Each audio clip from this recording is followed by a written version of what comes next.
A atração a seguir é recomendada para todas as idades.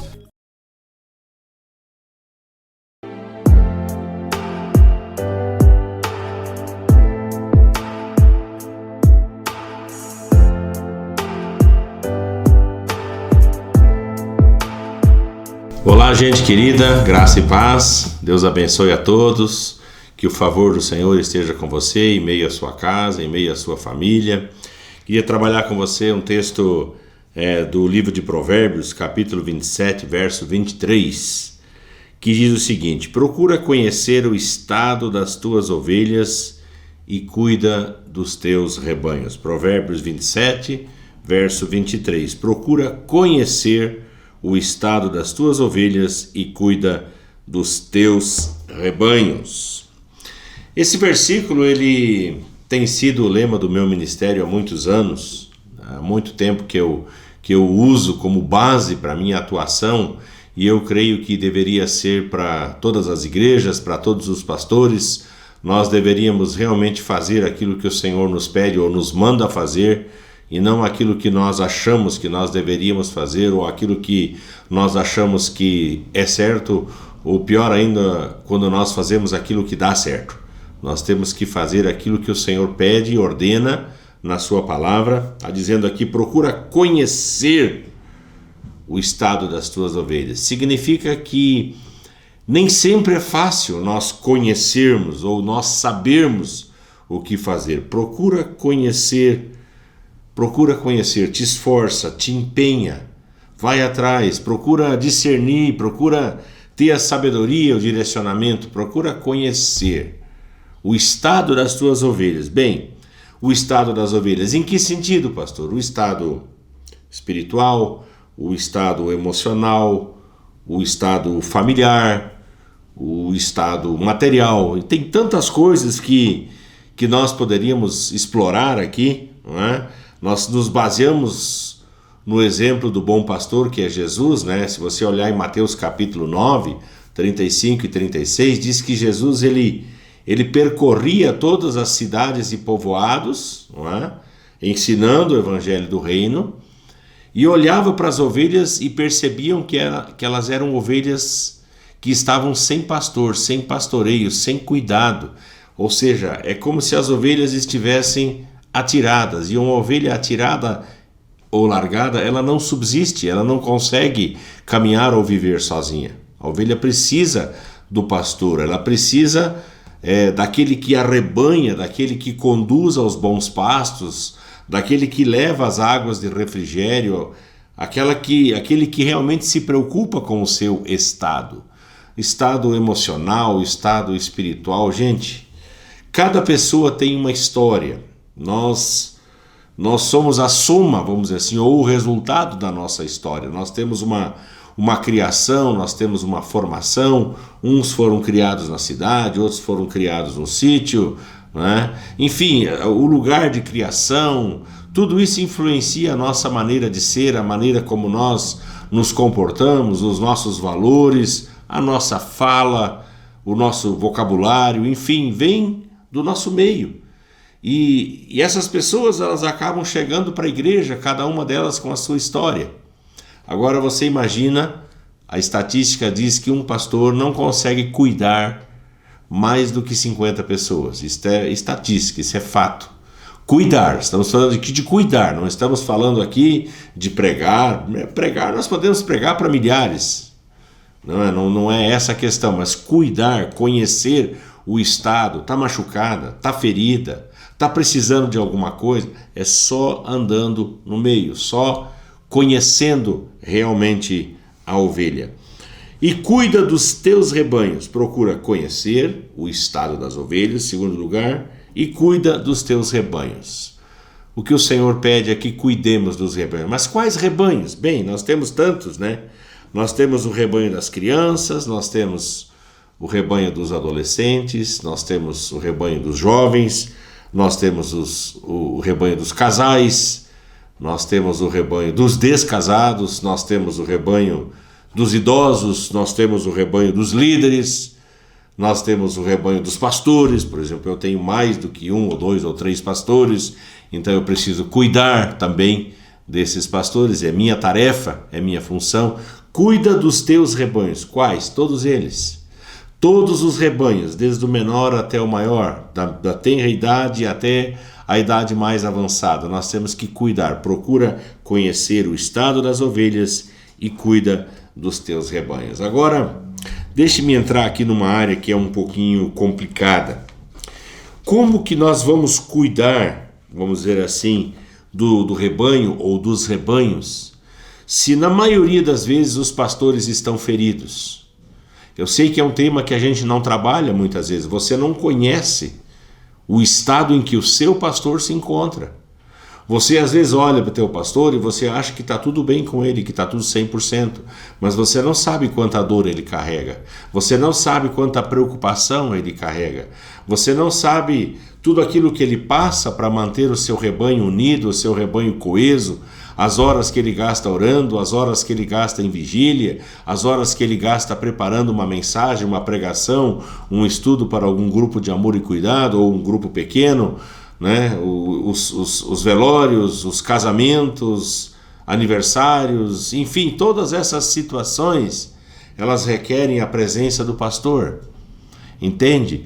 E como que o pastor vai cuidar dos seus rebanhos se ele mesmo, às vezes, está doente ou está enfermo? Eu lembro sempre da pastora Márcia, a minha pastora auxiliar de muitos anos, quando eu falo sobre esse assunto. Ela dizia que nós, muitas vezes feridos, curamos os feridos. Nós, muitas vezes machucados, tratamos os machucados. Nós, muitas vezes doentes, oramos pelos enfermos. E é assim que acontece. Só que com Jesus as coisas são diferentes. O Senhor Jesus, antes de ele enviar, antes de ele dar ministério, ou antes de Jesus conceder rebanhos para um pastor, Jesus procura tratar esse seu pastor, ele procura tratar essa pessoa que vai trabalhar. Nós temos um exemplo bem clássico no Evangelho de João, capítulo 21, quando os discípulos desanimados, os discípulos querendo voltar à velha vida, um deles disse, eu vou pescar, provavelmente foi Pedro que falou, eu vou pescar, e outros disseram, também nós vamos contigo. E eles se lançam ao mar, coisa que Jesus disse que eles jamais fariam. Eles seriam chamados para serem pescadores de homens e não voltariam à vida de pescadores. Só que de repente, pela tristeza, pela desilusão, por não saber exatamente o que tinha acontecido com Jesus, eles voltaram à velha vida. E lá naquele barco, trabalhando, nada apanharam, e quando eles se aproximam da beira da praia, Jesus estava ali com uma fogueira e havia alguns peixes sobre as brasas, havia alguns pães. E Jesus então pergunta, pai dia, criancinhas, filhinhos, vocês têm alguma coisa aí para comer? E alguém disse, é o Senhor Jesus. E Pedro se lança ao mar e vem até Jesus, e todos os discípulos se acercam daquela fogueira, não é? Comem aquele peixe, comem aquele pão, e o texto diz que ninguém perguntava nada. Havia um silêncio naquele lugar, porque eles entenderam, entre aspas aqui, a burrada que eles fizeram, entenderam a besteira que eles fizeram. Eles jamais deveriam ter voltado à velha vida, mas, enfim. Aí o que Jesus faz? Jesus tinha planos. Jesus tinha anseios de que Pedro fosse cuidar das ovelhas, de que ele fosse pastorear as ovelhas, de que Pedro pudesse exercer o seu chamado de líder, de liderar a igreja, de conduzir a igreja primitiva, a primeira igreja. Jesus tinha plano para eles, mas como? Se Pedro estava ferido, se Pedro estava machucado, Pedro tinha acabado de negar Jesus, negou Jesus 3 vezes diante das pessoas que o conhecia, e quando o galo canta, os olhos de Jesus atingem os olhos de Pedro, e Pedro, ouvindo aquela pregação não sonora, ele se envergonha tanto que ele sai do lugar onde ele está, e o texto, na palavra do Senhor, diz que ele chorou amargamente, ele começou a chorar. Provavelmente ele deve ter pensado, mas que tipo de homem eu sou? Olha o que eu fiz com o meu Jesus, olha o que eu fiz com o meu Senhor, eu disse que estaria com ele, que iria com ele até para a morte, e agora nem isso eu consigo fazer. Então provavelmente Pedro estava muito envergonhado demais. E aí, o que Jesus faz? Jesus tira Pedro daquele círculo, daquela fogueira gostosa, maravilhosa, daqueles peixes deliciosos, daquele pão gostoso. Ele tira Pedro daquele círculo e sai caminhar com Pedro naquela praia de Cafarnaum. E eu imagino que quando Jesus caminhava com Pedro, provavelmente deve ter colocado a mão no ombro de Pedro.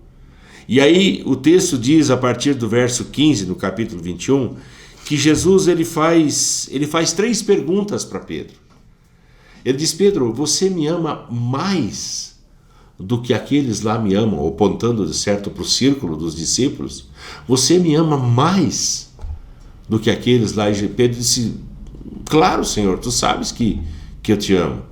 E aí Jesus vai e pergunta a segunda vez, né? No verso 16, Pedro, tu me amas?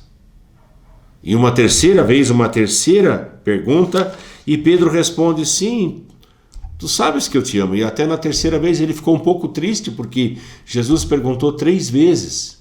Só que veja bem como Jesus foi didático. Jesus ele empregou o verbo agapao, que significa amar com amor de Deus.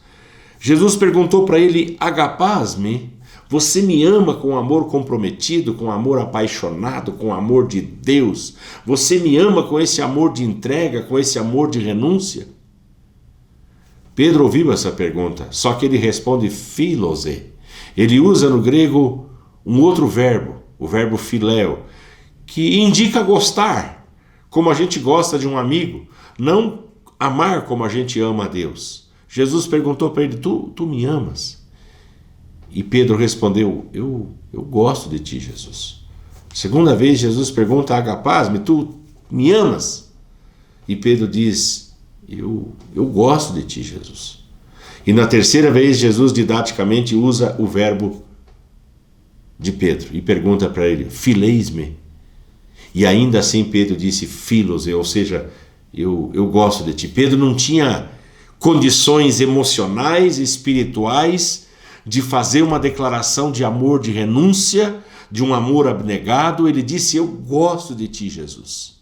E o que eu fico mais impressionado com isso tudo é que mesmo Pedro não conseguindo dizer que amava Jesus profundamente, ainda assim Jesus não desistiu dele. Aliás, deixa eu falar uma coisa para você. Jesus nunca desiste de quem ele ama. Jesus nunca desiste de quem ele chama. Nós temos que aprender isso com Jesus, que Jesus ele sempre dá uma segunda chance, ele sempre dá uma nova oportunidade à pessoa que errou, à pessoa que pecou, à pessoa que caiu, à pessoa que negou, como Pedro. Qualquer outra empresa, qualquer outra pessoa, qualquer outro líder dos nossos dias, se alguém pisasse na bola, essa pessoa seria fatalmente descartada. Ela seria colocada de lado, quem sabe disciplinada injustamente. Olha o que Pedro fez, não foi um pecadinho qualquer. Pedro negou Jesus na sua essência, ele negou que se envolvia com Jesus, que conhecia Jesus. E mesmo assim, Jesus chega para ele e fala no verso 15: apacenta os meus cordeiros. Ou seja, leva ao bom pasto os cordeiros. Os cordeiros aqui são os novatos na fé. Os novatos, eles precisam ser cuidados. Eles precisam ser apacentados, eles precisam ser alimentados, porque um novato na fé, que é bem alimentado, não fica pulando de igreja em igreja. Uma pessoa bem alimentada espiritualmente, ela não fica pulando de ministério em ministério, ela não fica indo atrás de pastor em pastor. Um novato bem alimentado, ele vai criar raízes, ele vai criar condições de subsistir naquele pasto. Você está entendendo o que eu estou falando? Presta bem atenção. Apacenta os meus cordeiros. Em segundo lugar, no verso 16, ele diz: pastoreia as minhas ovelhas. As ovelhas são as progenitoras. As ovelhas são aquelas que criam. Em lugar nenhum da Bíblia está escrito que é o pastor que gera. Pastor não gera ovelha. Pastor cuida de ovelha. Quem gera ovelha é a ovelha. Então, eu só posso gerar um semelhante. A Bíblia fala no livro de Gênesis que cada animal gerava segundo a sua espécie. Segundo a sua espécie. Nós fomos criados à imagem e à semelhança de Deus.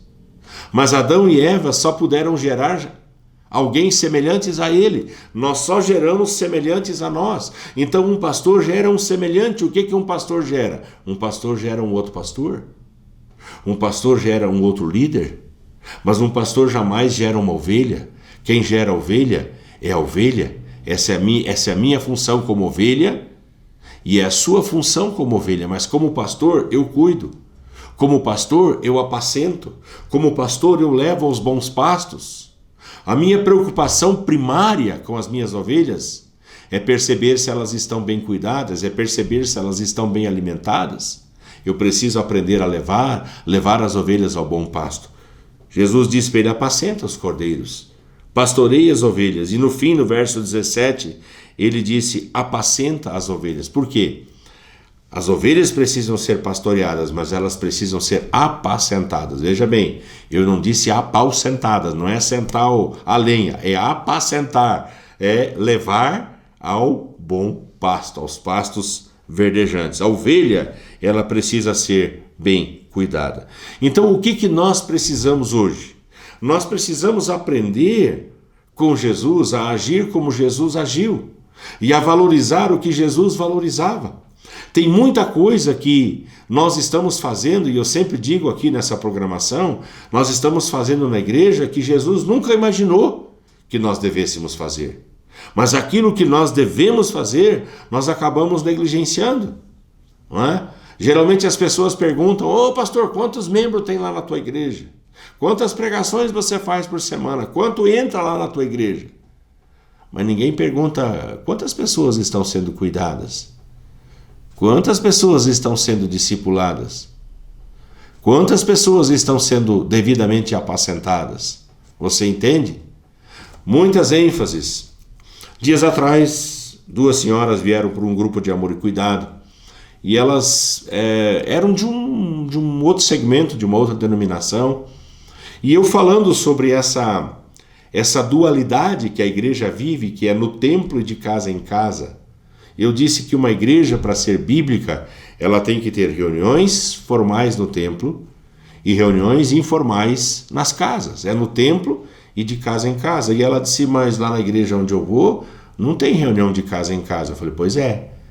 Não estão cumprindo o ensinamento bíblico, não estão cumprindo um preceito bíblico. É no templo, né, que é uma reunião pública, não é?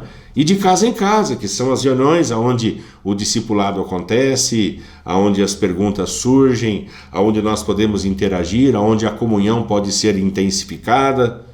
Então, muitas vezes, nós estamos fazendo coisas que Deus não mandou fazer. É campanha disso, é campanha daquilo, é reunião de não sei o que lá, é reunião de não sei o que lá, e o Senhor deve cruzar os braços lá no céu e deve olhar e dizer assim: o que a minha igreja está fazendo?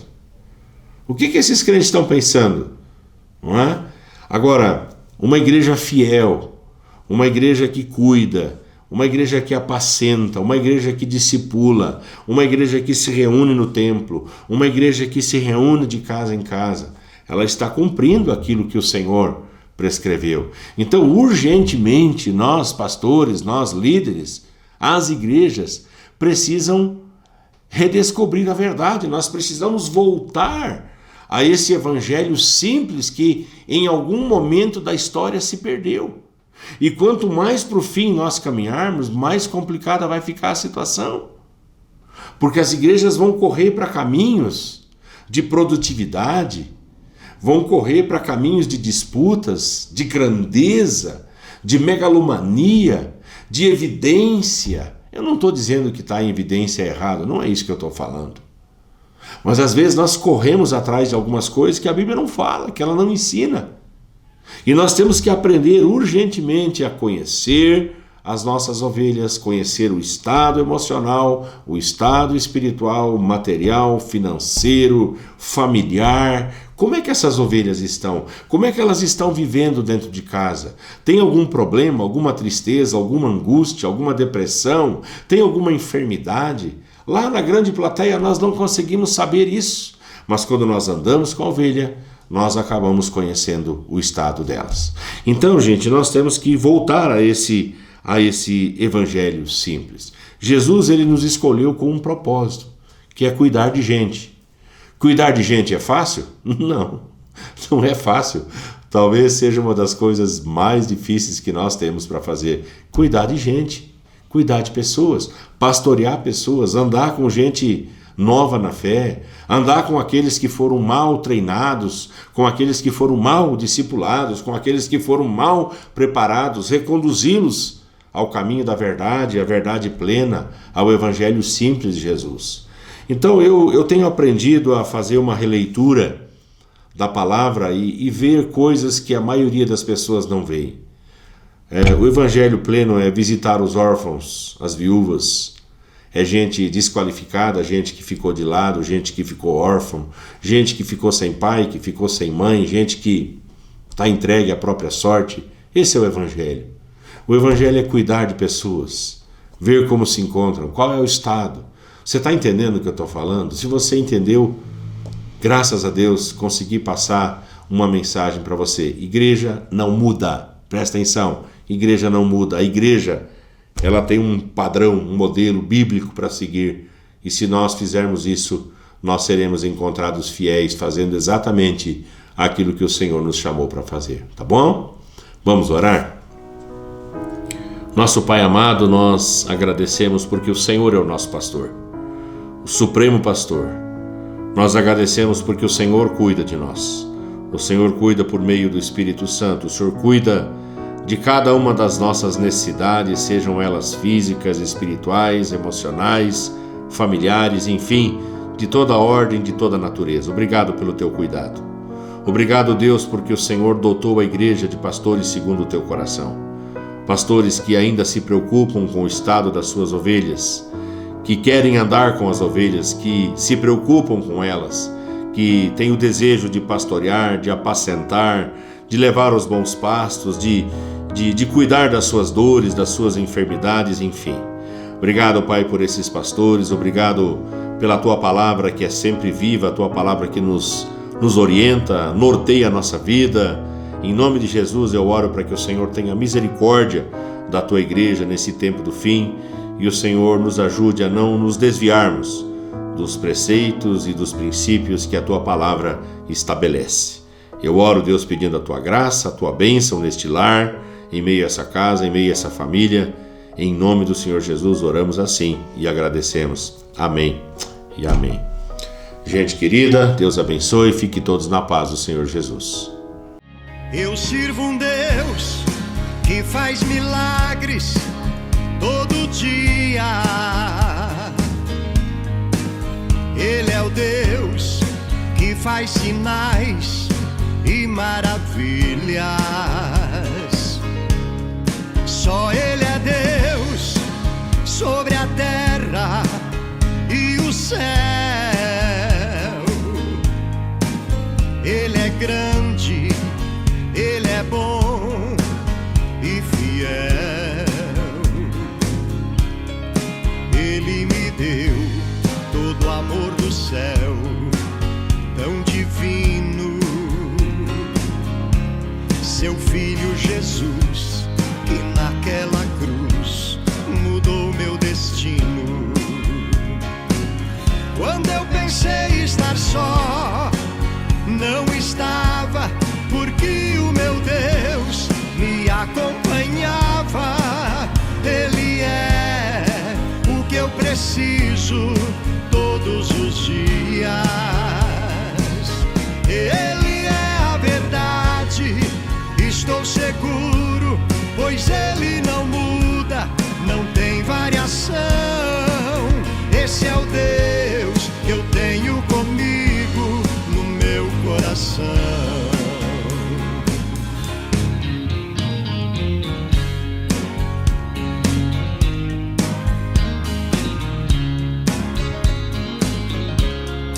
Eu sirvo um Deus que faz milagres todo dia.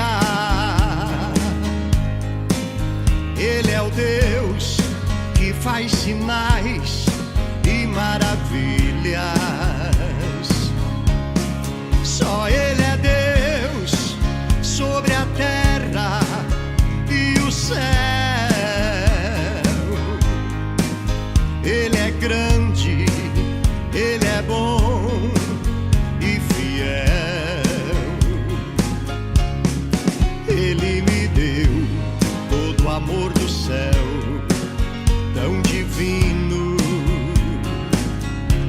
seu filho Jesus, que naquela cruz mudou meu destino. Quando eu pensei estar só, não estava, porque o meu Deus me acompanhava. Ele é o que eu preciso todos os dias. Ele é a verdade, estou seguro, pois Ele não muda, não tem variação. Esse é o Deus que eu tenho comigo no meu coração. Quando eu pensei estar só, não estava, porque o meu Deus me acompanhava. Ele é o que eu preciso todos os dias. Ele é a verdade, estou seguro, pois Ele não muda, não tem variação. Esse é o Deus que eu tenho comigo no meu coração. Esse é o Deus que eu tenho comigo no meu